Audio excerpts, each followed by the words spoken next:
What is going on, everybody? Welcome into Cash It. I'm Howard Bender. I've got Adam Ronis here by my side.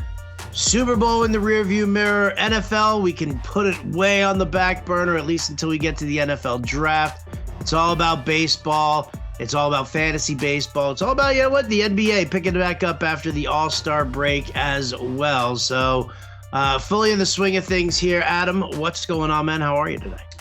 Doing well. Definitely in the heavy prep for fantasy baseball mode, doing a draft champions league. Got the TGFBI draft kicking off on Monday. 15-team slow draft. That's NFBC style. I've had pretty good success in that league. I got pick number 4 in that one. They did the KDS today. Then I got Labor Mixed League auction in West Palm Beach a week from Sunday. And then 2 days later, Tout Wars. So already a bunch of drafts. And then obviously later in March, I'll have a NFBC. I'm not sure if I'm doing the auction or main event or both potentially, and home league draft, GST. So a lot of drafts coming up. You got it all. Your dance card way full. I had to step away from Labor this year because I couldn't make it to the draft down in Florida.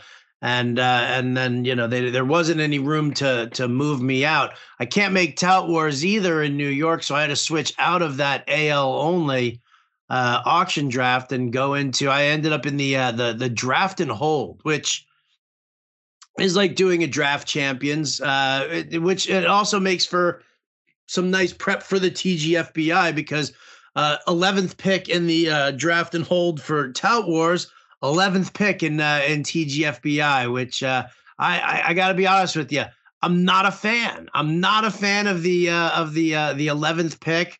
I kind of feel like it's not terrible yet, but so I'll tell you what. Here you go. So for the 11th pick in Tout Wars, Ohtani the hitter, because in Tout Wars, folks, it's Ohtani's 2 players. He's not one. You draft him as a hitter and a pitcher. So I drafted him as the hitter there.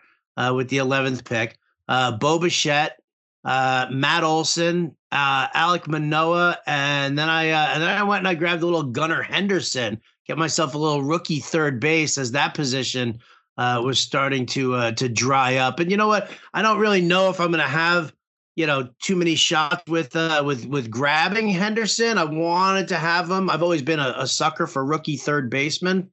And I feel like, the draft and hold is at least a good spot for him because, well, yes, I'm throwing down a 5th round pick and, getting him kind of right where his ADP really is. I figure that if he does struggle and maybe they send him down for a little bit or whatever, and they bring him back up late in the season, it's draft and hold. So I'm not, killing a roster spot the entire year. These things kind of just happen. I can't do anything more than with the 50 guys that I get. And that was what, round 5? Round 5, yes. Okay, that's a little early for me.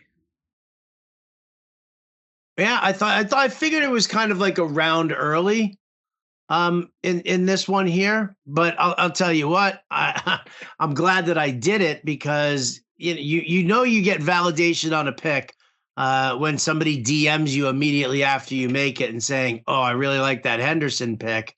He wasn't going to make it back to you."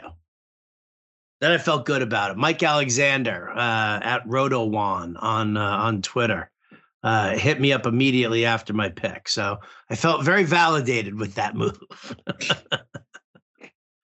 I mean, third base, dude. Third base is garbage. And I'll tell you what, we're gonna be breaking down the catcher position in more detail. We're going to go position by position for, the next couple of shows and just kind of go through it. But at least from this standpoint here, third base for the draft, just not a really great spot. I mean, yeah, I could definitely wait on, on some guys, take a shot with Matt Chapman, who's just meh at this point. And he's struggled in Toronto since going there. Eugenio Suarez, Alec Baum. I don't mind Ke'Bryan Hayes, but again, sitting so far over on one side of the field when so many other people out there need some corner infield help. I liked it. I felt the need to do it, Adam. I had to do it. And I always say this to people: if you want a player and you don't think that he's going to come back to you, or you worried about whether or not he's going to make it back to you, I don't see anything wrong with taking a guy around early. No, I don't either. I do think third base is more top heavy and it does get a little thin, but I always believe that you don't need to reach on a position just because you think there's scarcity there. It allows you to maybe be better at a middle infield or corner infield spot if you feel there's a better player on the board. So I'm just not going to reach on a position. That's just something I've learned because I think sometimes that happens to people. They're like, oh, they're so scarce. I got to get this guy. And it pushes players up at the position that don't deserve it. I think it's happening with Alex Bregman. He's solid, but I feel like people are pushing him up because third baseman is thin.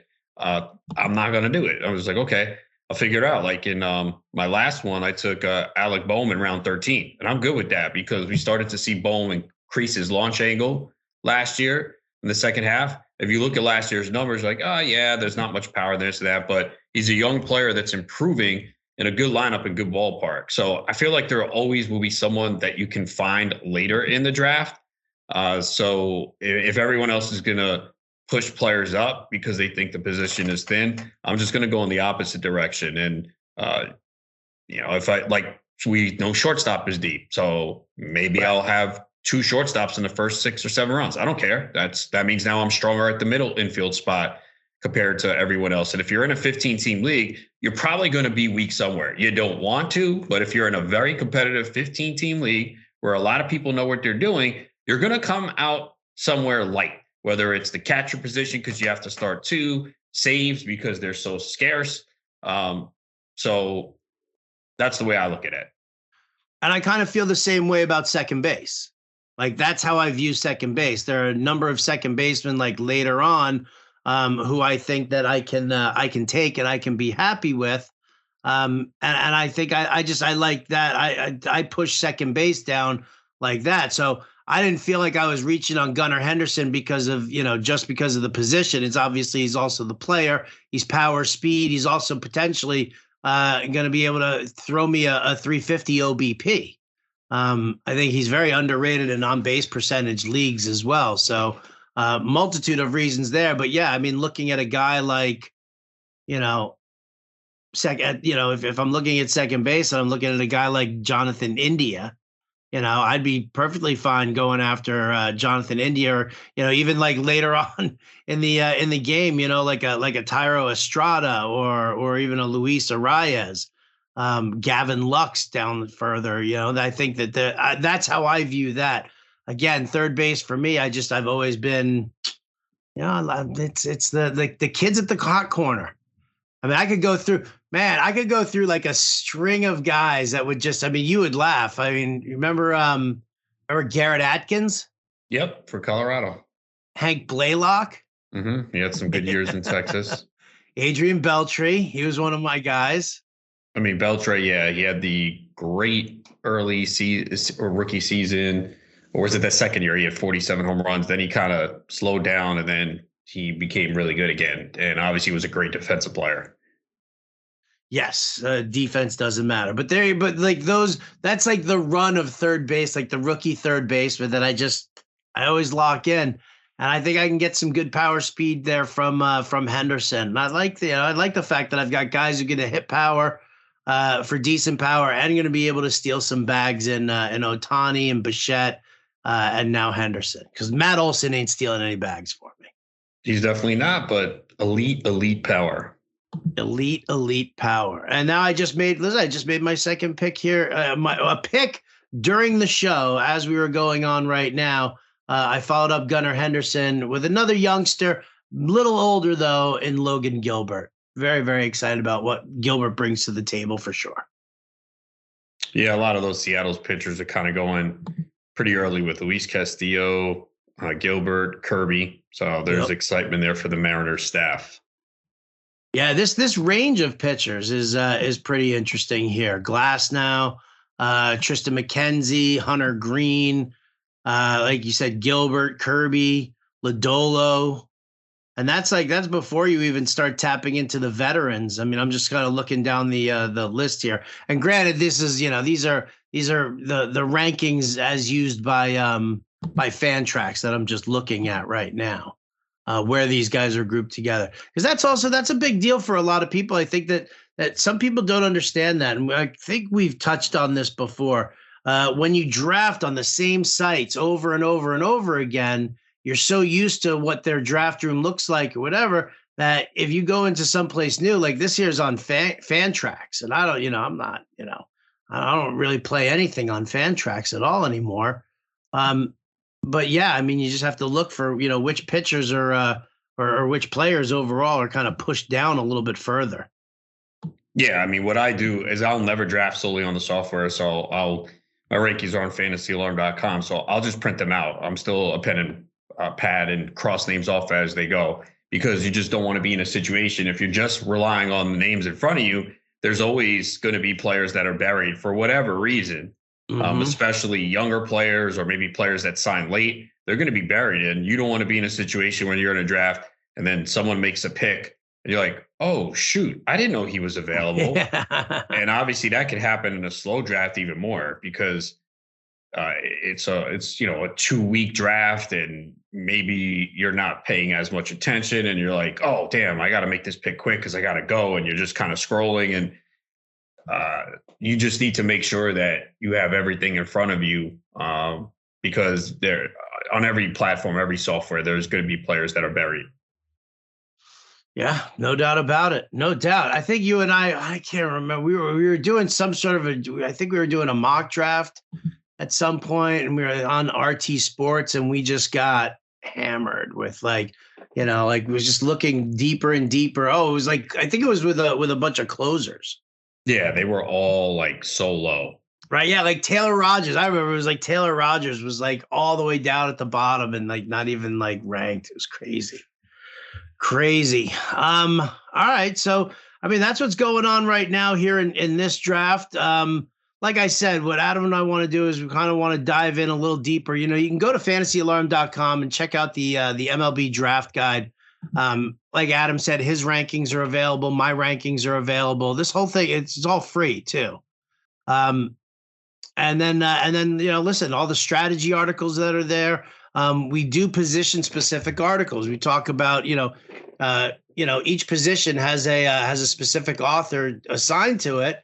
And they talk about everything from, who the top 5 are to, what the depth at that position is. And then maybe some late round value adds at the end who qualify at the position. So lots of great stuff out over there. You're definitely going to want to go and check that out. It's fantasyalarm.com/MLB draft guide, but you can also just go to fantasyalarm.com and you'll be able to see everything on there. So, all right, I wanted to talk about let's go to the catcher position here, and we'll just kind of highlight that, because there are two things. I mean, I've got my rankings up there, I've got your rankings up there as well, and then I always kind of look at that early NFBC ADP that they've got, just to kind of get some ranges, some number ranges for guys, and I think it's just best to just kind of break it down into tiers.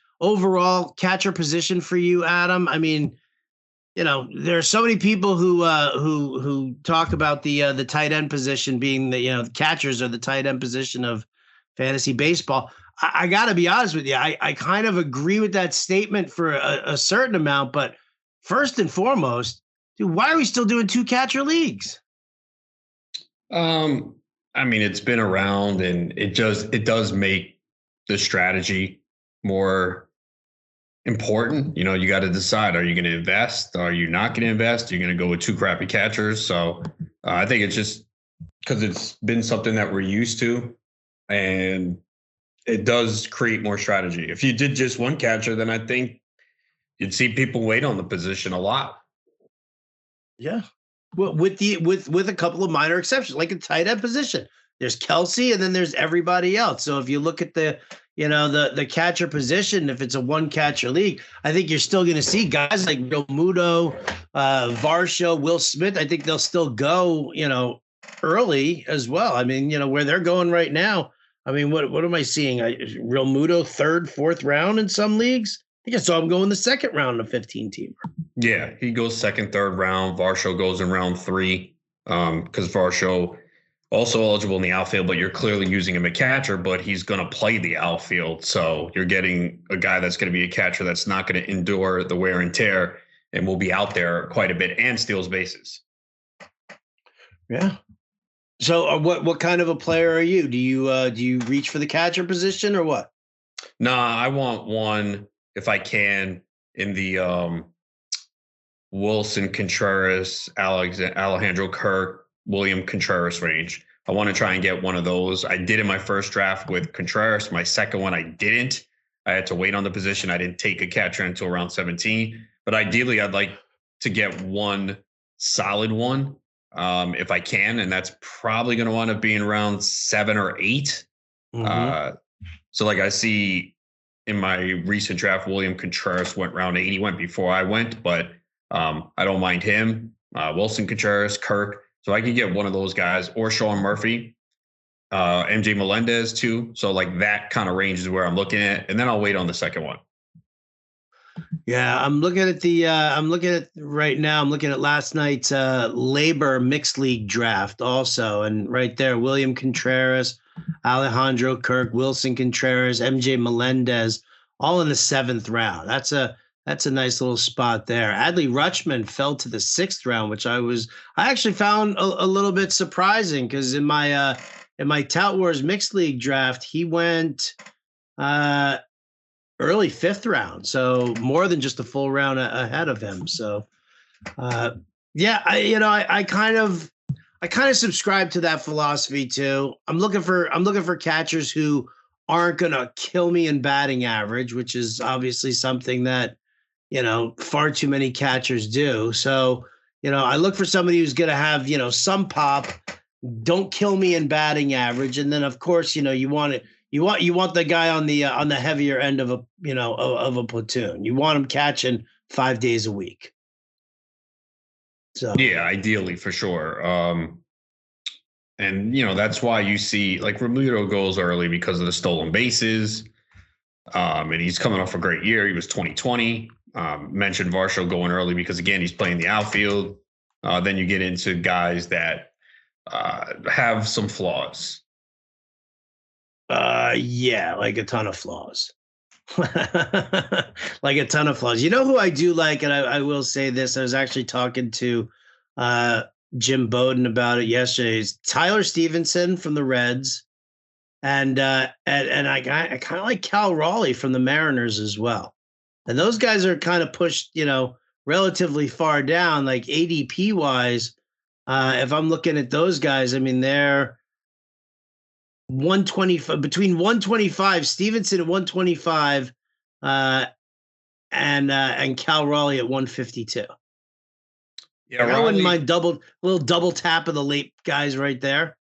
I like Stevenson. I had him last year. It's just he had some concussion issues and injuries. That's been the big problem with him.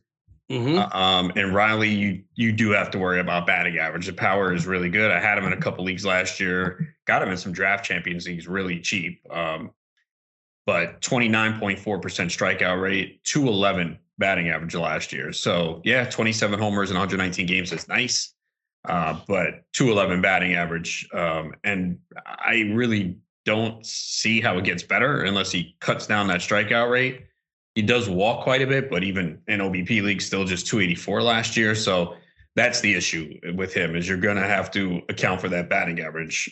And I know, well, his batting average balls play is 226. Well, he's a guy that has a low batting average balls play because he hits a ton of fly balls, 55.7% fly ball rate. So if your fly ball rate is that high, you're going to have a low BABIP because you're hitting into a lot of easy outs. Yes, agreed.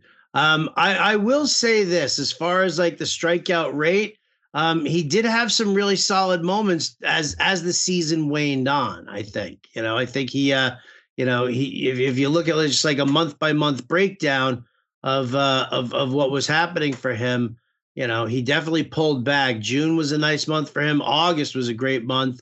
And I feel like, I mean, if you just look at, the second half numbers, slightly better than the first, but still, I mean, obviously, the beginning of the season, he opened the season with a 32% strikeout rate. And then in the month of May, it went up to 41.3%. So, obviously you're starting off major league in the hole with regard to batting average right there. So to see him actually have some improvement as the season went on, slightly encouraging. I do like the power there as well. If he is going to give me that low batting average, and it forces me to grab a guy who, like a Luis Arias, who doesn't really contribute all that much in power or speed, but, gives you some decent batting average to sort of offset it. If you're dealing with, that big of a roster, then it's not the end of the world. But all right, who do you like down below here? If you're going to pick on and grow the warts on my guys, what are you looking for? Well, I mean, Riley's a guy that goes top 12, so I don't think he's a guy that's down. Is his ADP got him as a top 12? It's close. I'm trying to see where he went in my he went around 12 of one of my recent drafts. Really? Mm-hmm. I don't know if I want to reach that much.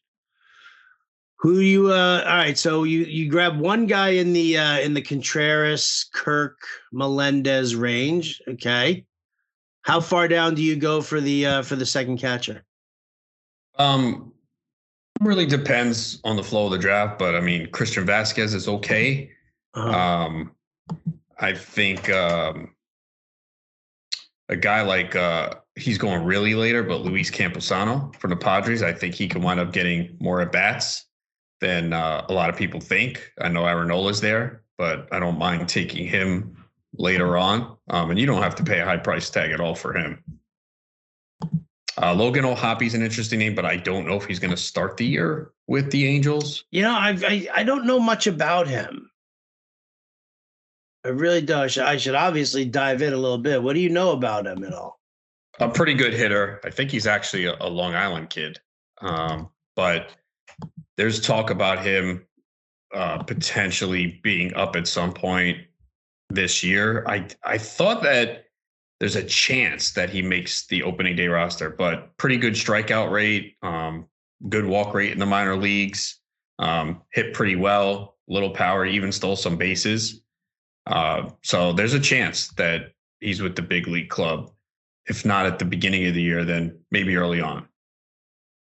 Okay. So I did take him in one draft Champions League already, but I understand that he might not be with the team opening day.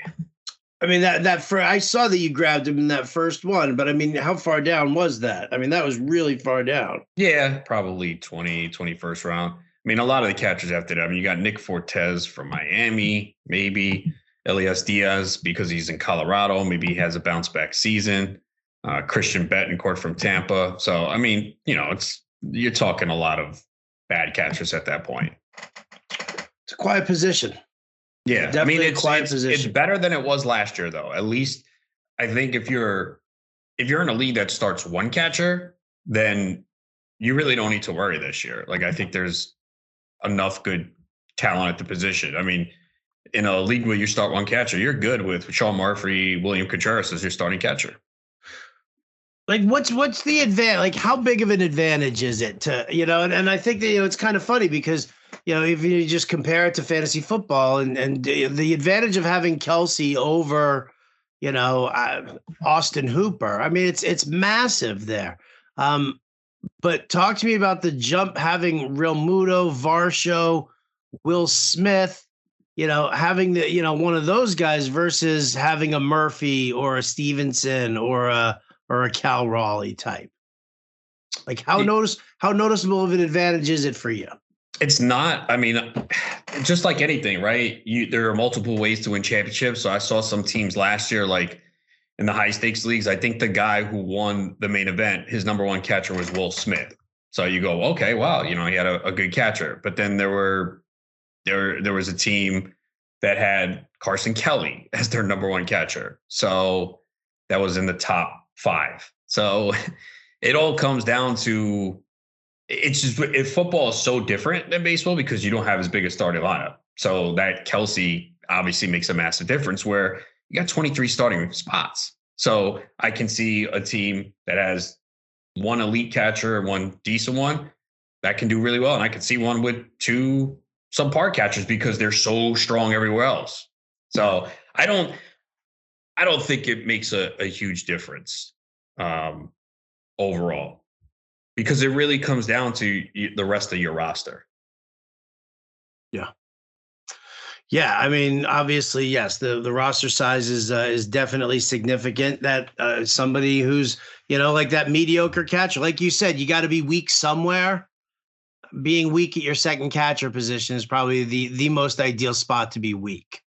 As long as, and again, you don't have to wait too long for a decent guy at that point. So just, overall, I mean, to me, it's not a position that I like to overrate. Like, I'll be a full advocate of taking Travis Kelce in the first round, 100% in fantasy football. But I don't really feel the need to take JT Realmuto in the in even in a 2-catcher league.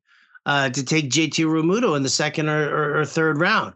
I mean, I don't. I love Adley Rutschman, and if he falls to the 6th or 7th round, then I'll be, psyched to grab him.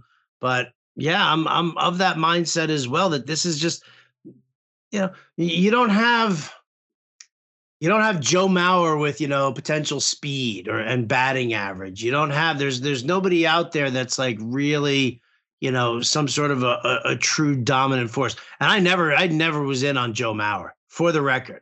I never drafted Joe Mauer. I never liked Joe Mauer. I understood why people were doing it. I thought they were making a mistake. I didn't think that the advantage was that significant. And I think that's really kind of what holds true now. Yeah, a guy like JT Realmuto will steal a couple of bags, but you know what? I can get some fucking schlub outfielder like Tyrone Taylor to steal some bags, and then I'll pick him up off the fucking waiver wire. I see why people take Realmuto. I can't do it. I mean, he was 2020 last year. So to get a catcher that's 2020 that bats 276 over 504 at bats, it's a big deal. And he drove in 84 runs. So I see why, but like in that range, though, I just feel like there's better players. So again, you could show me a team that Realmuto helped win a championship, and I could show you a team where someone waited on 2 catchers and won a championship. Mm-hmm. So it's really the totality of the roster. It's easy for someone to say, well, I drafted Realmuto in the second and I won my league by 15 points. I'm like, okay, well, I had 2 catchers drafted after round 15 and I won my league by 12. So that's the thing with baseball. There's just so many different ways to win. And that's the problem, is you just don't want to follow one, like, oh, well, this guy did it that way last year. Well, it's a different year and things change. Wise words right there. Things change. But I tend not to pay up for catcher, and the earliest I'll take one is probably round 7. Yeah, and I'm in agreement with that. And as I'm sitting here watching the draft and hold going on, and a bunch of catchers, obviously off the board here. I think I'll be okay. I think I'll be able to build up in other spots. I actually have to start hustling my ass up on some outfield. I kind of missed out on some outfield there with Ohtani just being utility. And I was like, oh shit, you know what? I should have probably grabbed some outfielders.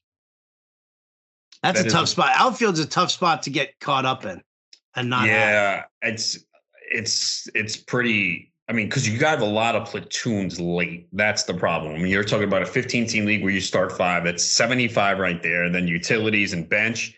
And there's 90 outfielders starting in baseball. And a lot of them are platoons. So that's the biggest issue. Outfield gets thinner quickly more than you think. No. I'm looking at it right now. And I'll tell you, we're midway, we're almost midway through the 6th. And if I'm just going by what the site has here, Brian Reynolds, Byron Buxton, Yelich, Marte, Santander, Giancarlo Stanton, Seiya Suzuki, Tyler O'Neill. So you're already down. You're already down a couple of tiers into this group. It's definitely down. I mean, it's still buildable, but shit, man, there's a lot of sinking feelings down there once you start looking. I don't want to have I don't have my outfield filled out by Brian De La Cruz and Mark Canha. Mark Canha. Is he still with your team? Yes. How psyched are you? About what? The Mets? Yeah. I mean, I'm not feeling it yet, but, I should be once we get around. No. That's fine. That is a perfectly valid feeling. You should probably hold on to that. I know. Yeah, thanks. You should probably hold on to that. Shit's just not going your way. Really? It's going to be a bad year for the Mets, is what you're saying? I feel like it is going to be a bad year for the Mets. Okay. And that's gonna knock you into a fit of depression. Okay. What would depress you? What would depress you more? Like the Mets just looking like trash the entire year, right? Or knowing that I got to hang out and have drinks and conversation with Michael Irvin? The Mets. I'm over the Irvin shit. You're a piece of shit for doing what you did. Some fucked up. Of all the fucking years, I went to 2 FSGAs last year. I know in 21 they didn't have it in person. In 20 they had the first one before COVID, and I was there. So I went to at least 3 in a row, maybe 4. I don't know. I think Alarm has sent me to everyone except this fucking one. And then I fucking see Michael Irvin is there. And I've said this. I really don't get starstruck. I really don't care about meeting athletes and famous people. Maybe it's because I've been in locker rooms for NFL, MLB, got to interview players in person, got to interview Chris Bryant, Mike Moustakas, Drew Brees, even famous actors, J.B. Smoove, George Lopez. I got to interview Kareem Abdul-Jabbar. So I've got to interview. And I always said, athletes are just like you and me. The difference is they have 7 figures on their paychecks, maybe 8. So it's whatever. I just don't really, I'm not that big. There's only a handful of people that I really want to meet that I would get excited about. Kobe Bryant would have been one. So that sucked that I never got to meet him or even see him play in person. But Michael Irvin was my favorite player on the Cowboys in the 90s. I have 88 in my email and certain numbers because of Michael Irvin. He was, to me, the emotional leader. That's right. Your Instagram handle is Aaron88. Yeah, 88. That's my number. I didn't even put that together. Yeah, I mean, and it's, you got Michael Irvin, Des Bryant, CeeDee Lamb. So 88's a big number for wide receiver.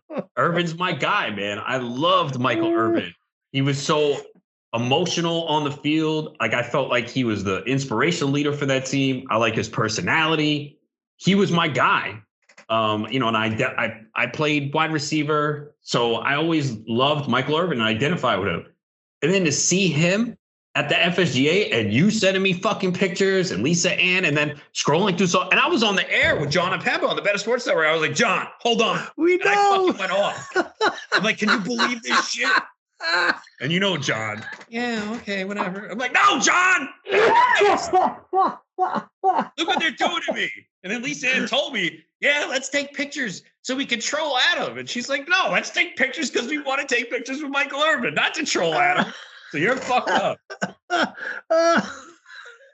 So yeah, I was over it until you fucking brought it up. But yeah, I'd be more depressed about the Mets because that would be 6 months of misery, where this is a week or 2. And I thought I was over it, but you fucking opened up a wound.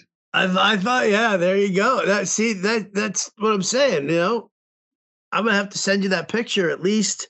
No, I'm blocking you now. Oh my God! You want to know what's even? Can I rub salt in the wound a little bit more? Come on, can I please? Can I? Yeah, just kick me while I'm down. Nicest fucking guy on the planet. Cool, down to earth, engaged in the conversation, not just looking around and shaking everybody's hand and trying to figure out where, right there. Had you been there, you would have had a full conversation. I had a conversation with him. I was talking to him about Bowden said to me, he was like, oh, I had he preached at the chapel, the Reds chapel when I had Dion there.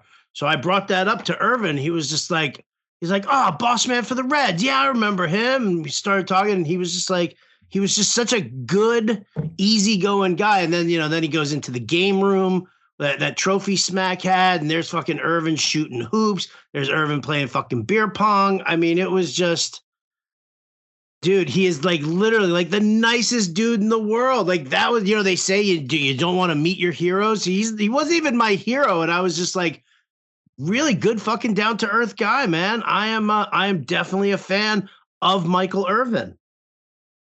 Not the Cowboys though. That's fine. But yeah, no, Irvin was absolutely my favorite player from the Cowboys in the 90s and definitely one of my favorite players of all time. I just felt like he was that inspirational leader. He brought fire to the team. He made big plays. He was the guy. Yeah. Oh, well, spectacular to meet him. And he was just so nice about the picture. He even asked me, he was like, do you want a picture? Of course I do, Michael. Of course I do. Why wouldn't I? I'm going to send this. And we even said it. We even said it right there to Michael Irvin. We were like, we're sending these. We're so happy to send these to our friend Adam, who is like your biggest fan. Lisa and I got a huge fucking kick out of it. Yeah, I see that. That was the best. Mm-hmm. Oh, see? I feel like this whole thing was a troll job by the company. Like, oh, Michael Irvin's going to be there? Yeah, don't send Adam this shit. The company troll job. Yeah. That's what they're so are we sending Adam this year? They're trying to figure out ways to make you quit so that they don't have to pay unemployment. So they're like, all right, this is what we're going to do. Are we sending Adam to FSGA this year? We always send them. Wait, hold on. Is Michael Irvin going to be there? I heard that there are some whispers. Yeah, don't send him then. That's his favorite player. Let's stick it to him. Oh, God, that was great. Whew. Whew. All right. Let's wrap things up with... Yeah. Even. I'm glad I made your day. You were not in a great mood before this podcast. Now you can't stop fucking laughing. I was in the shittiest mood before this podcast. Good. I'm good. To cheer your day, I'll make mine shittier. Thanks.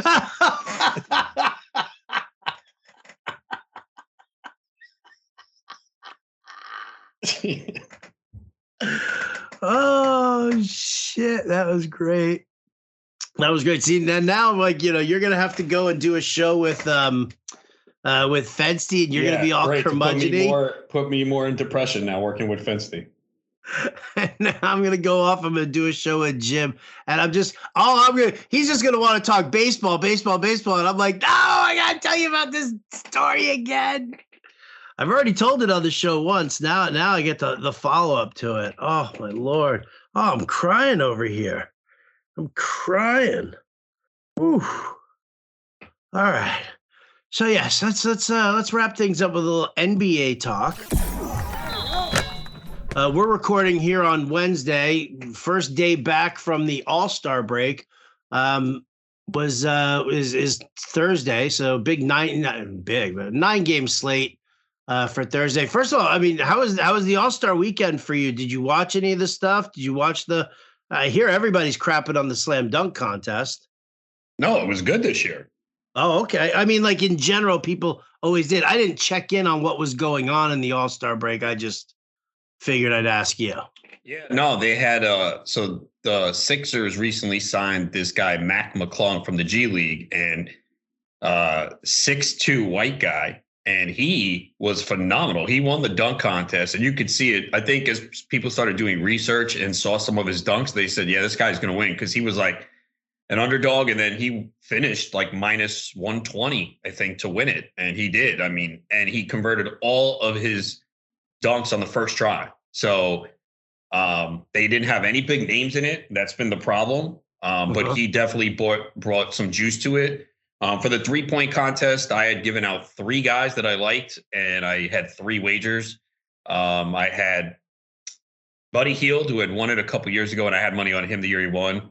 And I had Lauri Markkanen, because they were in Utah, and I thought maybe he'd have a shot. And I had Damian Lillard, who did win. So I got Damian Lillard at plus 380, and he won. I didn't bet on any of the other stuff. I wanted to bet Pau Gasol in the Rising Stars game. I think they were plus 160, and they did win, but I didn't get it in. And then the All-Star game obviously was not great. I saw the ratings were way down. There's never any defense, and people have been critical. I know Mike Malone, the coach of Denver, said that's the worst All-Star game he ever seen. LeBron had to leave with injury. Giannis had a wrist injury, did not compete in the skills challenge, and then started the game, scored on a dunk, and then left. And then he went to get his wrist examined in New York, and he's going to miss some time. They don't think it's serious. There's just some swelling. Of course, he hurt it in the game on Thursday when I had him in a parlay. And then DraftKings. Wait, that was the same night that I met Michael Irvin. Fuck you. That night too. Oh wait, can I get in trouble for saying "fuck you"? No, to you because you're technically my boss, right? So, how many people get to curse out their boss on the podcast? I was gonna just write you up for insubordination and handle it behind closed doors. Please edit this out. We don't need any proof. Thank you, Shannon. She's not gonna edit it out. She hates me too. Dude, I think you would have been fired if you didn't say "fuck you" to me at that point. Okay, cool. I just want to make sure. I shouldn't have said anything. Anyway, so that Thursday, it was the TNT FanDuel risk-free same-game parlay. So I think they didn't offer a refund because they're like, well, people are getting their money back. DraftKings offered a refunds for all bets involving Giannis that night. Yeah, it's so stupid. I've talked about this. It's like, this is what they do. If it's a nationally televised game and it's a big name player, you get a refund. Otherwise, you don't. I mean, it's so stupid. And it's not good for new bettors because they're going to start, well, my guy got hurt. I want a refund. That's not how this fucking works. Okay. Like you lose, it's bad luck. It happens. You lost it.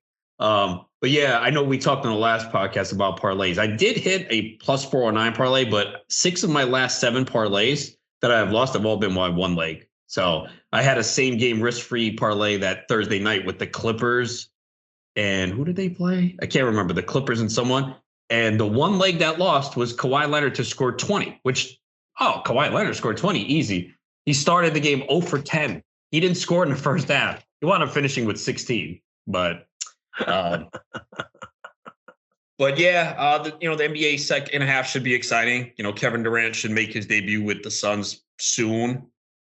And obviously they're favored in the West now because of that trade. It's really bunched up. You got the Lakers. Are they going to make the playoffs? They have a tough schedule upcoming. They're 2 games out of the 10 seed, but they strengthened their roster at the trade deadline. You have the Luka, Kyrie pairing. What is that going to do for Dallas? And then in the East, Boston's in first, only a half game ahead of Milwaukee. I still like Milwaukee in the East, but if Giannis misses time, maybe that prevents them from winning the 1 seed. But it'll be pretty interesting. And, there's only like 20 games left for each team. So it's not like the midway point. So we're getting close here to the end. But yeah, the West is going to be very interesting now because, the Clippers made some moves. They're sitting in the 4 seed, Phoenix the 5, Dallas the 6. I could see both those teams, specifically the Clippers and the Suns, passing the Kings, who have probably been the biggest surprise, sitting at the 3 seed. No one thought they'd be there at this point. But the Suns have already played better basketball recently before the acquisition of Durant. They've won 7 of 10. Devin Booker recently came back. So Suns are going to be the team that I think everyone picks to come out of the West. Yeah, I'm pretty sure. I mean, that's, when you talk to anybody about winners and losers at the trade deadline, everybody went bonkers over what the Suns did and put it together. What are they? What's their line on? What's their line on just to finish to come out of the West? I think it's like plus 150.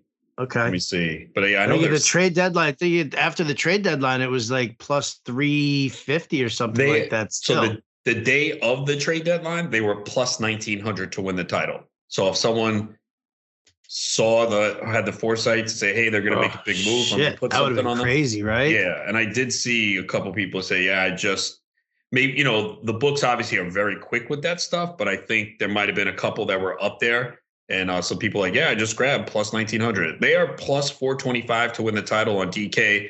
Celtics are plus 275. I'd take the Bucks at plus 550 over them. Both of them.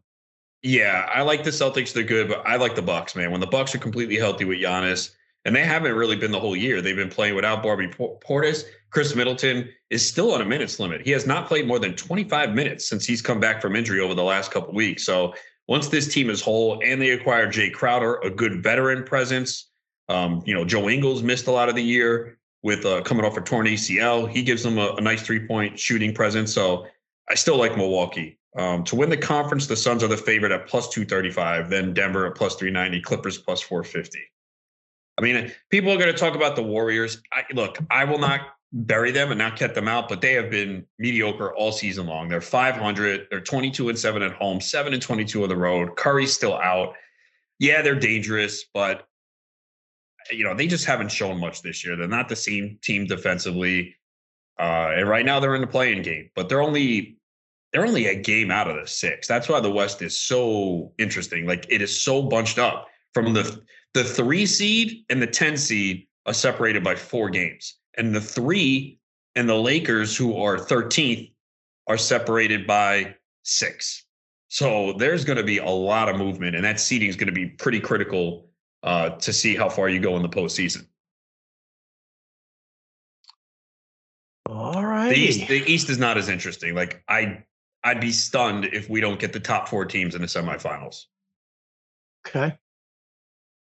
All right. So the chalk plays in the East, and it can kind of get a little mixed up and a little crazy in the West. Yeah, I mean, you could have. That's exciting to watch, at least. You could have a first-round matchup of Phoenix-Dallas, Kyrie Irving versus Kevin Durant. Huh. There you go. little added drama to it there as well. Yeah. So I think the West will be a lot of fun.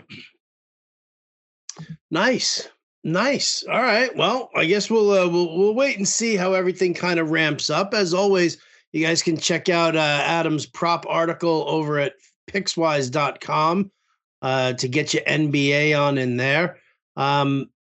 And then keep an eye out. I think we're going to also, in addition to breaking down positions for fantasy baseball, I think it's also a good time to maybe talk about some wins totals that we want to look at for the season coming up. I don't necessarily know about. I mean, we can sprinkle a little Cy Young and MVP early talk there, but I'd rather talk wins totals based on what we're seeing from these teams right here in the beginning of spring training.